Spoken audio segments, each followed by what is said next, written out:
Fast ఫుడ్‌లో ఇష్టంగా తినే నూడిల్స్ ఎక్కువ స్పైసీగా కాకుండా వెజ్జెస్‌ని యాడ్ చేస్తూ టేస్టీగా పిల్లలకు నచ్చే విధంగా ఎలా కుక్ చేయాలో ఈ వీడియోలో చూసేద్దాం. Hello everyone, welcome back to our channel Radhika food story. ముందుగా నూడిల్స్ బాయిల్ చేసుకోవడానికి ఒక గిన్నెలో సరిపడా వాటర్‌ని తీసుకోవాలి.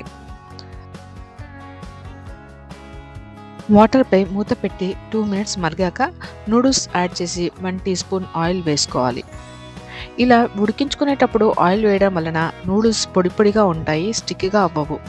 అలాగే కొద్దిగా ఉప్పు వేసి ఈ విధంగా ఉడికించుకోవాలి. ఉడికించిన నూడిల్స్ని వడగట్టి పైనుండి చల్లటి వాటర్ని పోయాలి. నూడిల్స్ వేడిగా ఉంటే కూడా ముద్దగా అవుతాయి. మనం తీసుకునే వెజిటేబుల్స్ని ఇలా పొడుగా కట్ చేసి ఉంచండి. క్యాబేజీని మాత్రం మరిగే నీటిలో వేసి తీసివేయండి.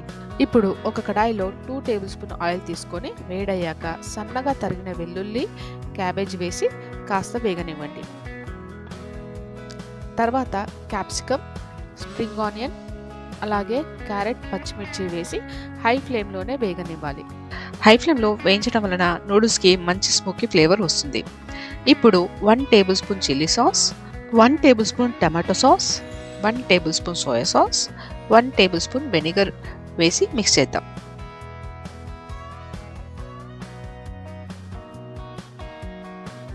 ఈ స్టేజ్లో ఉడికించిన నూడిల్స్ వేసి తగినంత ఉప్పు, అలాగే కారం లేదా మిరియాల పొడి వేయాలి. ప్రిపేర్ చేసుకున్న నూడిల్స్పై స్ప్రింగ్ ఆనియన్తో గార్నిష్ చేయండి. రెసిపీ మీరు ట్రై చేసి టేస్ట్ ఎలా అనిపించిందో తప్పక కమెంట్ చేయండి. అలాగే సబ్స్క్రైబ్ చేయడం మర్చిపోవద్దు. Thanks for watching.